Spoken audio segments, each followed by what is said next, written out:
Welcome to Dweller of the Dark. We are a channel honoring the yellowed and blackened bones of many prominent authors. We will be digging up several obscure, strange, and forgotten authors who influenced many of the great horror, science fiction, and fantasy writers today. More tales of the horrifying, obscure, strange, and forgotten are climbing out of the tombs. Subscribe, comment, like, donate, or I'll send Thaddeus Forge to steal your heathen soul. Unknown horror masters, send us ghoulish delights for the Skull and Bones collection. Your pound of writer's flesh will continue to feed our ghouls for now. Books, websites, podcasts, in the links below. Children of Horror, Legion of Ghouls. Tonight, the season of Halloween has arrived. Each day, night, or hell, whenever the spirit commands us, we'll be presenting all manner of Halloween-themed tales, short stories, a novel or two, and much more. Tonight, The Hound by hplovecraft. In my tortured ears, there sounds unceasingly a nightmare whirring and flapping, and a faint, distant baying, as if some gigantic hound. It is not dream. It is not, I fear, even madness.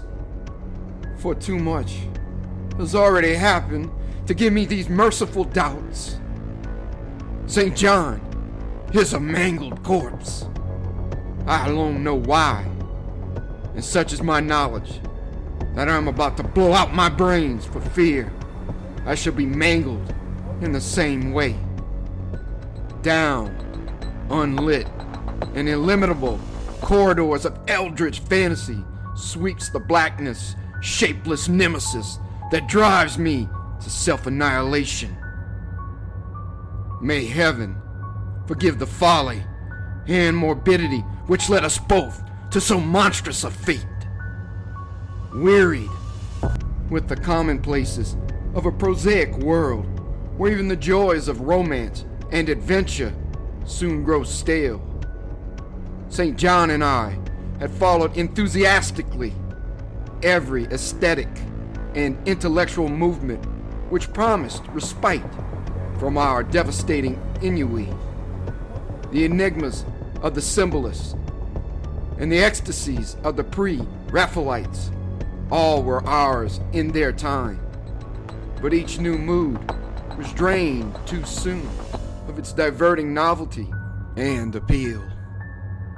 Only the somber philosophy of the decadence could hold us, and this we found potent only by increasing gradually the depth and diabolism of our penetrations.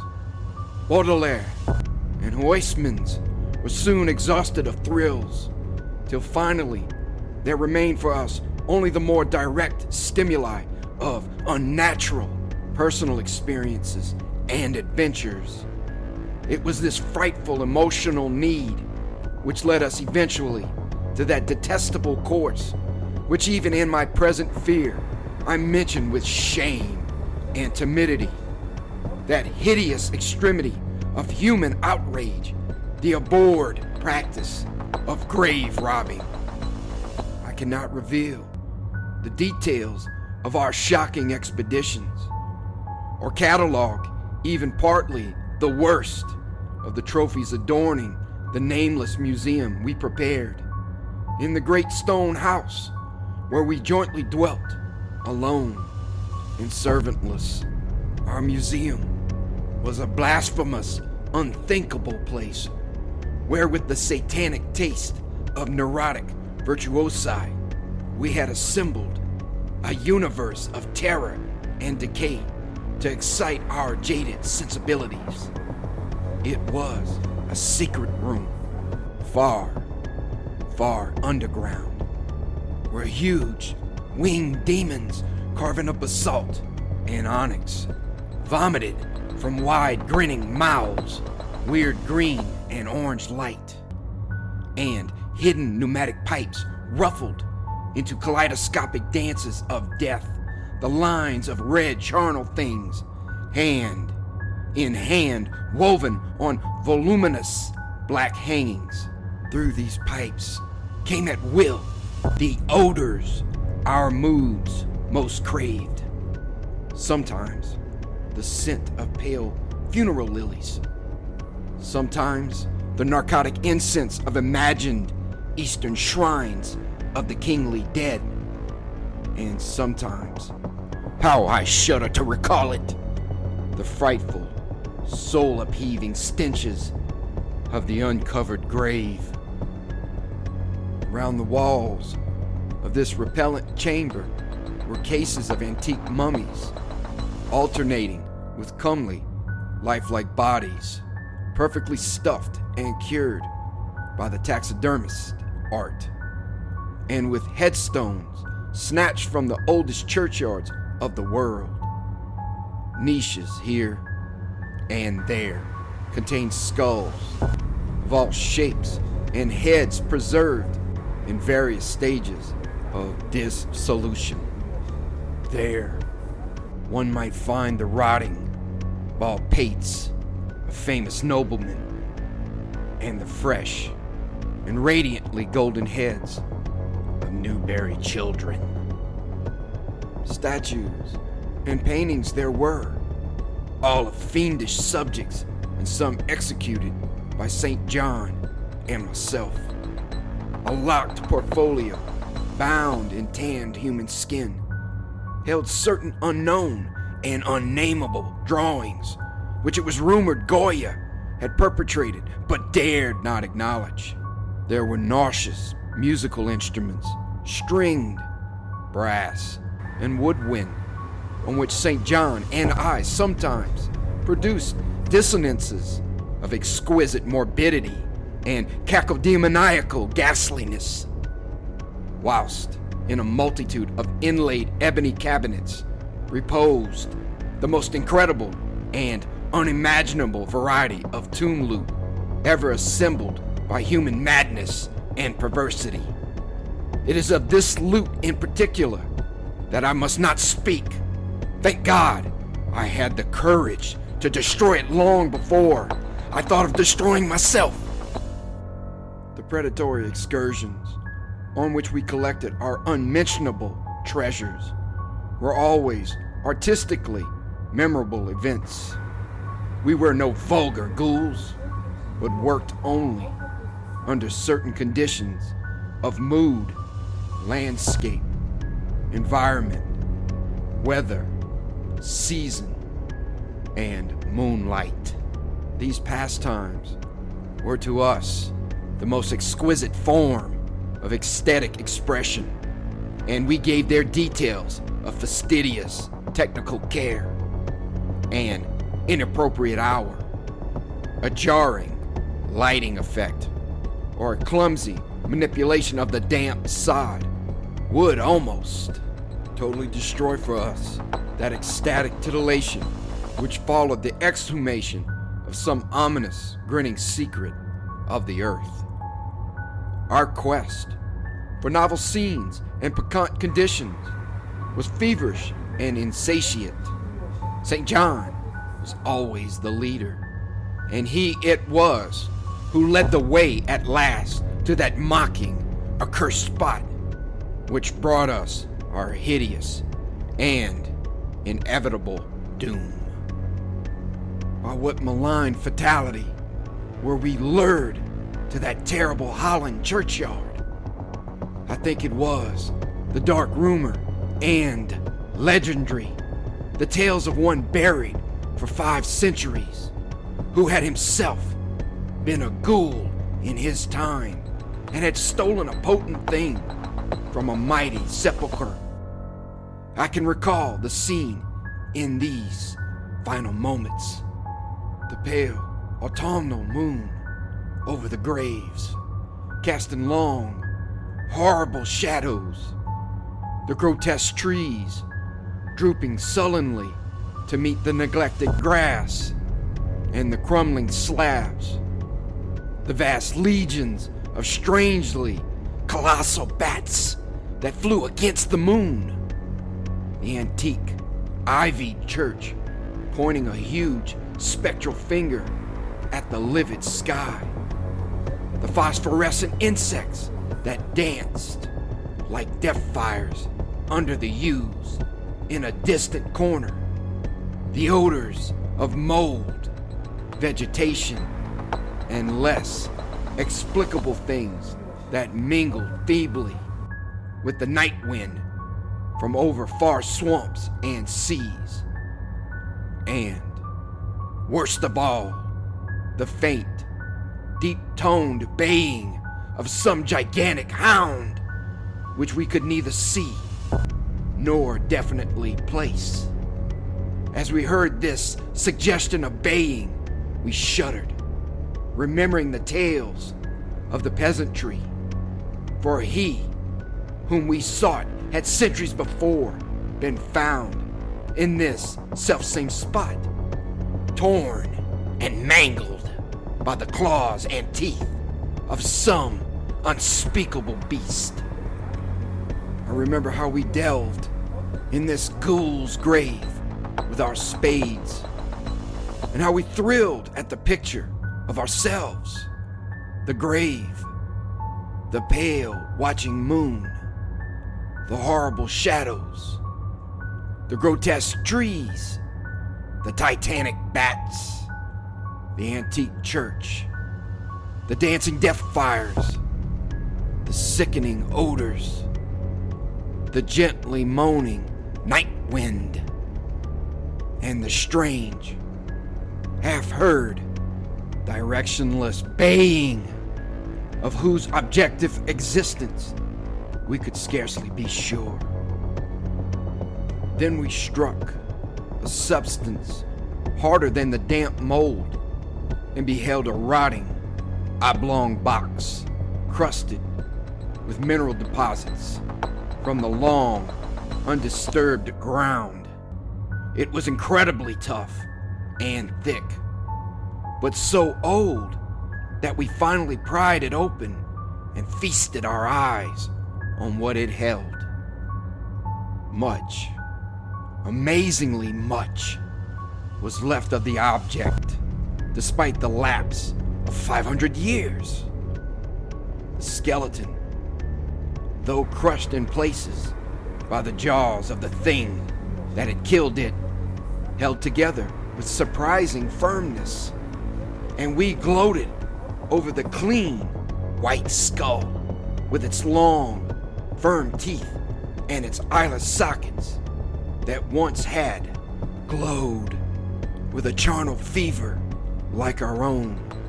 In the coffin lay an amulet of curious and exotic design, which had apparently been worn around the sleeper's neck.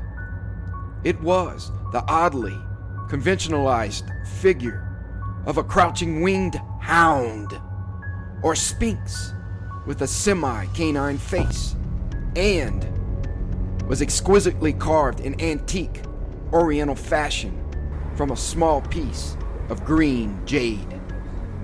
The expression on its features was repellent in the extreme, savoring at once of death, bestiality, and malevolence. Around the base was an inscription in characters which neither St. John nor I could identify. And on the bottom, like a maker's seal, was graven a grotesque and formidable skull. Immediately upon beholding this amulet, we knew that we must possess it, that this treasure alone was our logical pelf from the centuried grave. Even had its outlines been unfamiliar, we would have desired it. But as we looked more closely, we saw that it was not wholly unfamiliar. Alien it indeed was to all art and literature, which sane and balanced readers know. But we recognized it as the thing hinted of in the forbidden Necronomicon of the mad Arab Abdul al-Hazred, the ghastly sole symbol of the corpse-eating cult of inaccessible Ling in Central Asia. All too well did we trace the sinister lineaments described by the old Arab demonologist. Lineaments, he wrote, drawn from some obscure supernatural manifestation of the souls of those who vexed and gnawed at the dead. Seizing the green jade object, we gave a last glance at the bleached and cavern-eyed face of its owner and closed up the grave as we found it. As we hastened from that abhorrent spot, the stolen amulet in St. John's pocket, we thought we saw the bats descend in a body to the earth we had so lately rifled, as if seeking for some cursed and unholy nourishment. But the autumn moon shone weak and pale, and we could not be sure. So, too, as we sailed the next day away from Holland to our home, we thought we heard the faint, distant baying of some gigantic hound in the background.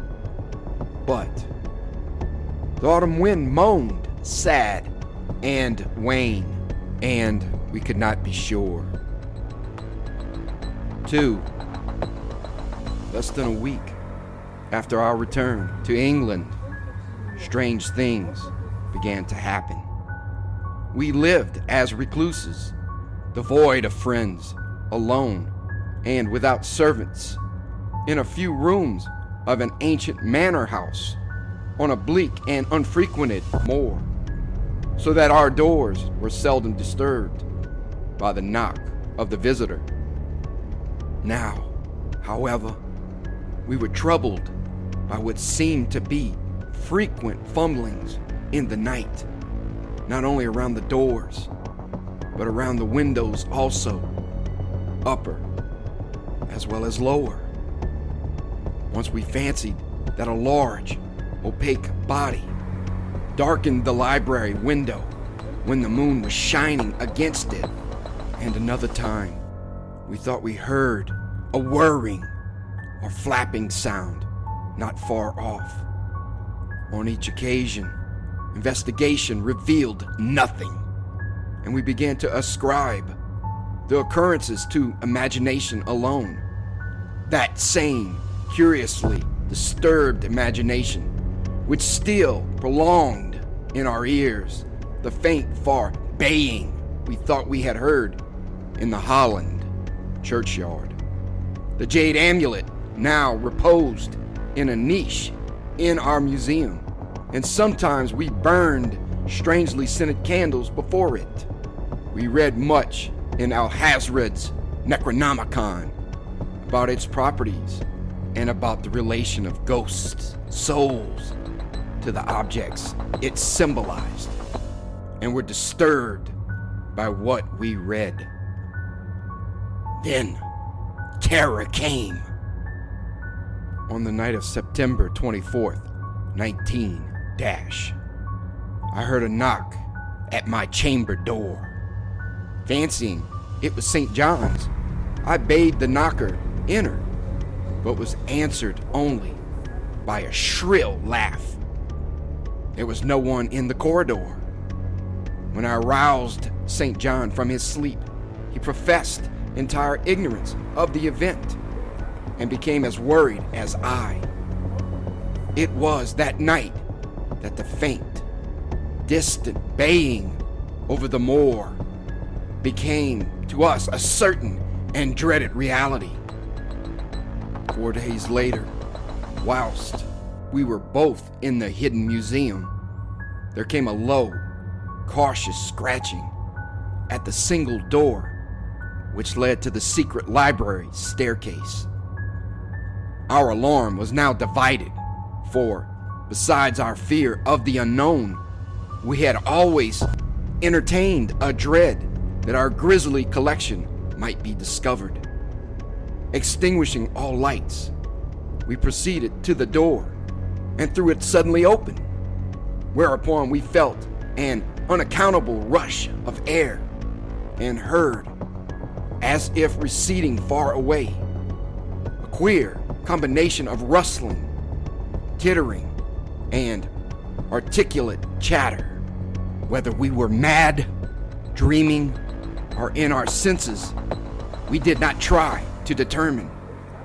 We only realized, with the blackest of apprehensions, that the apparently disembodied chatter was beyond a doubt in the Dutch language. After that, we lived in growing horror and fascination. Mostly we held to the theory that we were jointly going mad from our life of unnatural excitements. But sometimes it pleased us more to dramatize ourselves as the victims of some creeping and appalling doom. Bizarre manifestations were now too frequent to count. Our lonely house was seemingly alive with the presence of some malign being whose nature we could not guess.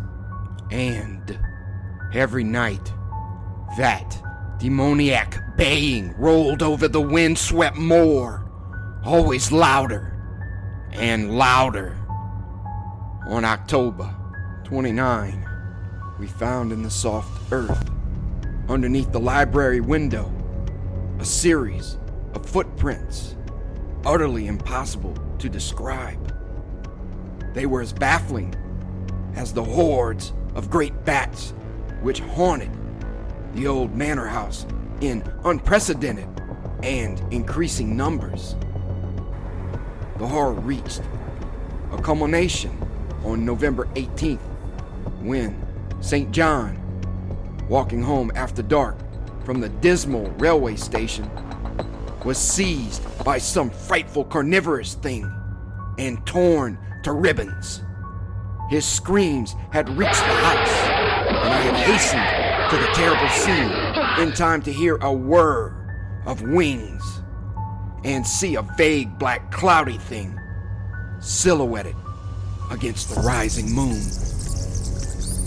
My friend was dying when I spoke to him, and he could not answer coherently. All he could do was to whisper, "The amulet, that damn thing." Then he collapsed, an inert mass of mangled flesh. I buried him the next midnight in one of our neglected gardens, and mumbled over his body one of the devilish rituals he had loved in life. And as I pronounced the last demoniac sentence, I heard afar on the moor the faint baying of some gigantic hound. The moon was up, but I dared not look at it. And when I saw on the dim lighted moor a wide, nebulous shadow sweeping from mound to mound, I shut my eyes and threw myself face down upon the ground. When I arose, trembling, I know not how much later, I staggered into the house and made shocking obeisances before the enshrined amulet of green jade. Being now afraid to live alone in the ancient house on the moor, I departed on the following day for London, taking with me the amulet after destroying by fire and burial the rest of the impious collection in the museum. But after 3 nights, I heard the baying again, and before a week was over, felt strange eyes upon me whenever it was dark. One evening, as I strolled on Victoria Embankment, for some needed air. I saw a black shape obscure one of the reflections of the lamps in the water. A wind, stronger than the night wind, rushed by, and I knew that what had befallen St. John must soon befall me. The next day, I carefully wrapped the green jade amulet and sailed for Holland. What mercy I might gain by returning the thing to its silent, sleeping owner, I knew not. But I felt that I must at least try any step conceivably logical. What the Hound was and why it had pursued me were questions still vague. But I had first heard the baying in that ancient churchyard, and every subsequent event, including St. John's dying whisper, had served to connect the curse with the stealing of the amulet. Accordingly, I sank into the nethermost abysses of despair when, at an inn in Rotterdam, I discovered that thieves had despoiled me of this sole means of salvation. The baying was loud that evening, and in the morning I read of a nameless deed in the vilest quarter of the city.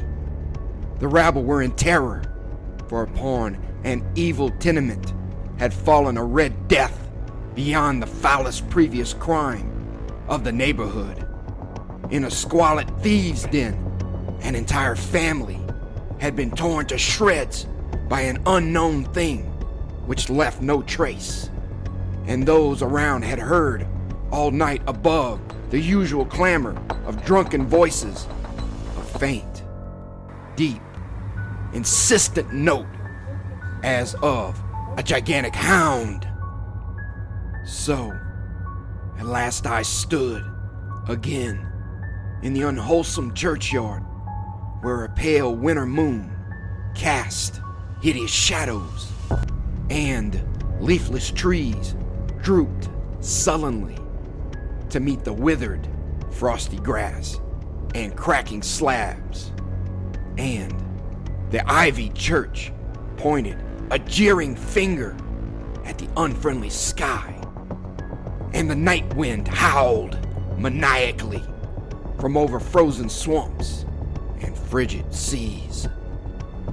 The baying was very faint now, and it ceased altogether as I approached the ancient grave I had once violated and frightened away an abnormally large horde of bats which had been hovering curiously around it. I know not why I went thither unless to pray or gibber out insane pleas and apologies to the calm, white thing that lay within. But whatever my reason, I attacked the half-frozen sod with a desperation partly mine and partly that of a dominating will outside myself.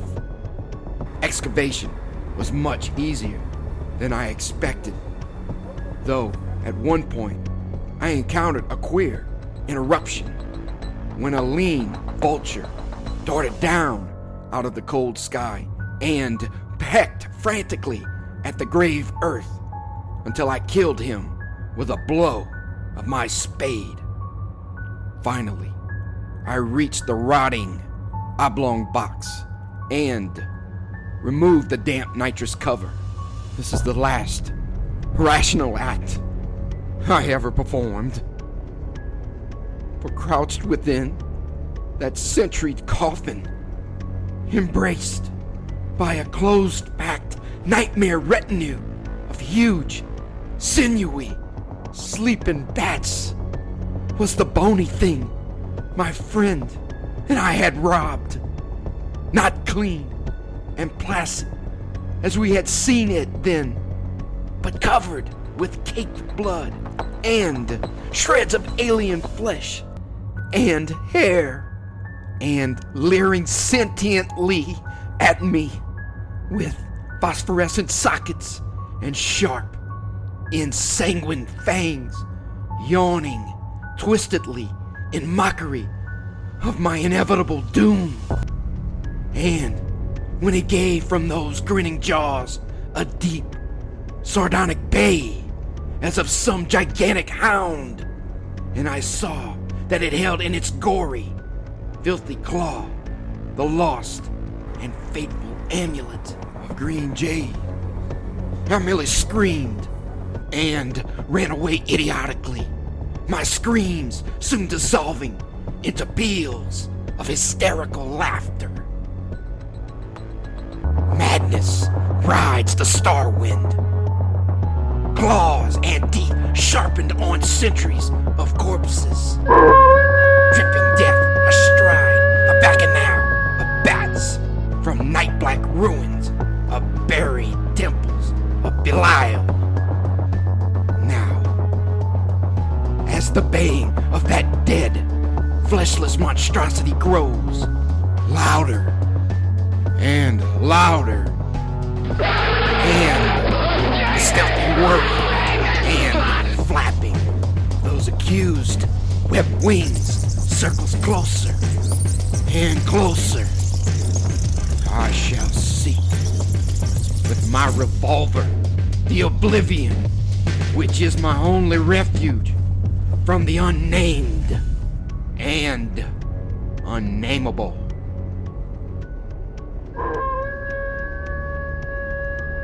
Thank you for listening.